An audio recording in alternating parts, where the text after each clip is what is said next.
Agora, Dom, hoje na Diocese o senhor tem acolhido lá agora o Instituto Hesed. Está, de vez em quando aparece lá, né, em Fortaleza também, nas lives da madrugada. Não dá para cochilar, não, na madrugada, fazendo lá. É difícil, não é, Não, é não? que a gente dorme um pouquinho mais cedo naquele dia para Para acordar às acordar, né? 3h30 Nossa. porque é bem perto a casa Sim, da onde sim. fica. Aliás, que as irmãs queriam que eu fosse semana que vem, mas semana que vem eu não dou conta de ir. Como o senhor tem visto essa movimentação aí, dessa corrente de graça que traz essas novas comunidades, essas novas fundações para a igreja? Olha, eu sempre parto numa reflexão sobre as novas comunidades, eu sempre parto daquele princípio do pensamento de João Paulo II sobre a primavera da igreja, né? Eu acho que as novas comunidades, elas foram uma grande explosão da evangelização, né? Movida pelo Espírito, que buscou outras maneiras, outras formas de evangelizar. Então, surgiram novas realidades. Então, sobre as novas comunidades, as novas realidades, veja o que aconteceu na pandemia. Como é que nós temos, né, esse grande movimento em torno do rosário. Esse movimento começou na pandemia e foi uma coisa espontânea. Sim. Frei Gilson começou rezando no quarto dele, num computador, na frente do computador, chamando as pessoas para rezar. Por quê? Porque não tinha como sair. Instituto Hesed, todo mundo fechado dentro do convento. O que é que nós vamos fazer? Vamos rezar com o povo, né? Este movimento fez surgir aquilo que nós vemos hoje. Então, hoje, às 4 horas da manhã, nos dias de hoje, às 4 horas da manhã, você tem em torno aí de quase 600 mil aparelhos somados, Instituto Hesed e Frei Gilson, quase 600 mil aparelhos ligados, rezando o rosário. Se você colocar que podem aí 2 pessoas por aparelho, você chega a quase 1,5 milhão. 1,5 milhão de pessoas, né? É estrondoso isso. É estrondoso. E como é que começou isso? Com as novas realidades. Então, não perceber numa diocese a força que tem as novas realidades, as novas comunidades, a força evangelizadora dessas novas realidades, é não perceber a forma como o Espírito age hoje. Que o Espírito vai suscitando, né, essas realidades. Aqui podem se levantar problemas, a gente sabe que tem situações, tem fundações com complicações e coisa e tal. Tudo isso a gente precisa compreender. Mas não reconhecer isso hoje é como se a gente estivesse ali vendo aquele jardim, mas fizesse de conta que ele não existe. Então, a primavera da igreja, conforme falava João Paulo II, e depois reafirmada, né, ali em Bento XVI com algumas questões, mas acolhida agora também por Francisco, é uma coisa que nós precisamos ter em mente. Nós não podemos hoje fazer um trabalho de evangelização sem considerar essas realidades. Aqui, tem gente que começa a ver só os contra. Mas tem gente que enxerga o cisquinho em todo lugar. Você pode colocar uma parede branca inteira na frente da pessoa, a pessoa vai olhar aquele pontinho. Isso. E vai se concentrar no pontinho, né?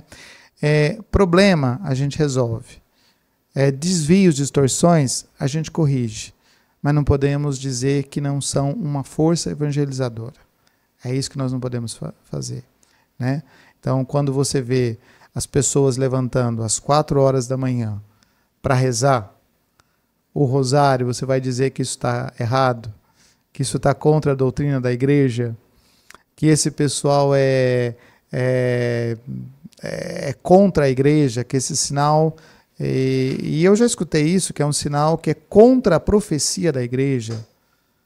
Mas, espera lá, como que pode ser contra a profecia da igreja? Eu não estou nem falando de aparições de Nossa Senhora, nem Sim. nada disso. Estou falando de uma coisa simples. Pessoas que levantam às 4 horas da manhã, rezam um rosário depois pegam um ônibus, pegam um trem e vão trabalhar. E não voltam para a cama. Né? Continuam o dia. E quando é no outro dia, estão lá rezando. Todo mundo consegue? Não, todo mundo não consegue. Às vezes tem pessoas que fazem um dia, não fazem outro e tal.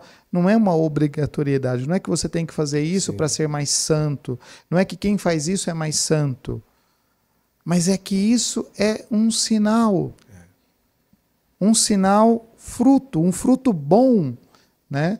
E que às vezes a gente não quer considerar. A gente não enxerga como bondade. O que é que o senhor tem aí desenhado como formação para os seminaristas que estão lá em Piracicaba? Você tocou num ponto, né, que da dessacralização da igreja, dessacralização da figura do padre, dessacralização da fé, que é um dos pontos que, se a gente avaliar os últimos 50, 60 anos, é um ponto que vem marcando a trajetória da igreja, a dessacralização.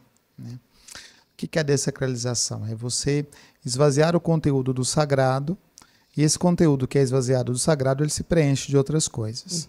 Então, o homem sempre tem que ocupar o seu tempo, a sua cabeça. Então, quando o sagrado não ocupa esse espaço vai sendo ocupado por outras coisas. Então, a vida não é mais sagrada, a igreja não é mais sagrada, você vê uma igreja pichada, né? A figura do sacerdote não é mais uma figura sagrada, então vai sendo dessacralizado. Uma coisa que eu tenho falado em algumas celebrações de posse é que às vezes você tem um padre jovem e que as pessoas que têm um costume que vem aqui de trás, quando os padres começaram a deixar, por exemplo, de serem chamados de padres. Não, a gente é tudo igual. Né? Olha, no batismo, todos nós somos filhos de Deus. Somos filhos de Deus por causa do batismo. Mas existe um ministério, então existe uma diferença ministerial entre o sacerdote e o batizado, que não é uma diferença de grau, qual que é mais importante. É uma diferença de serviço, porque ambos fazem parte do povo de Deus. O povo de Deus é constituído pelos batizados. Então, clero e batizados fazem parte desse povo de Deus. Primeiro ponto. Então, vinha lá de trás um costume assim, eu não preciso chamar o padre, eu posso chamar pelo nome. É o Antônio, é o Joaquim.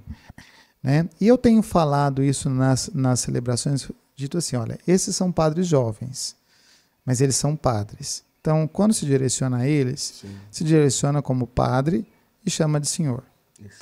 E algumas pessoas acham isso estranho porque, assim, querem criar uma proximidade, uma familiaridade que não é próprio disso. O João, o Antônio. Exato, não precisa ter uma distância, mas você precisa saber quais são os limites. E nós viemos de um tempo em que não tem esse limite.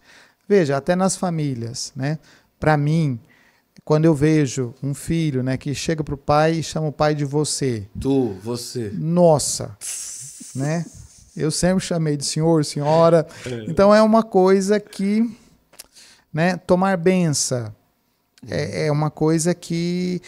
não, mas eu não preciso mais tomar benção. Eu tomo benção da minha mãe até hoje. Né? Então, é algo assim.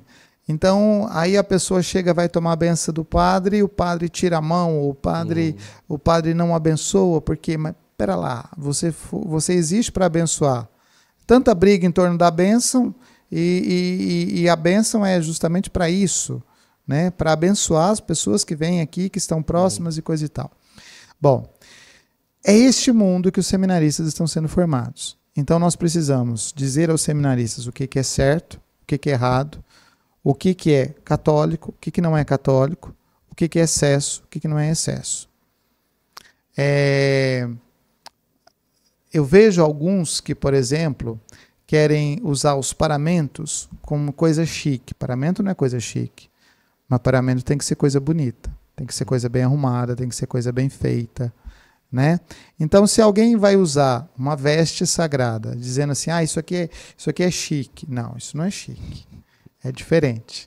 Isso aqui é a veste própria do sacerdote, isso aqui é a veste própria do seminarista, né? Por quê? Porque essa é a realidade. Então a gente tem que dizer isso aos seminaristas, dizer o que é certo, o que é católico, o que não é católico. Ah, mas isso não é tirar a liberdade, tirar a liberdade de expressão. Não. Olha, a pessoa pode cortar o cabelo do jeito que quiser? Mais ou menos, né? Porque não é qualquer coisa que eu posso aceitar.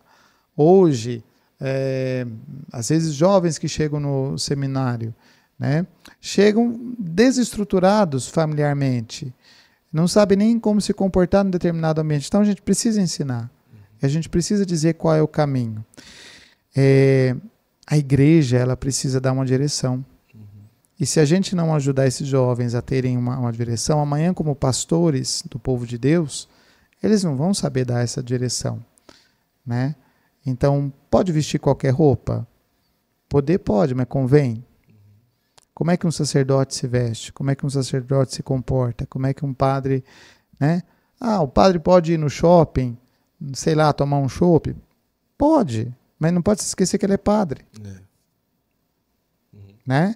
Eu sou padre só quando eu estou no altar. Não dá para fazer uma separação.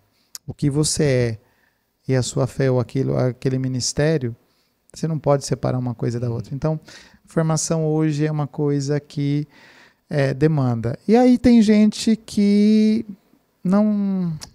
eu tenho dificuldade em aceitar isso aqui. Tá bom, você não é obrigado a aceitar. Porta da rua, serventia da casa. Com toda a tranquilidade, com toda a caridade do mundo. Mas a gente tem que ser claro.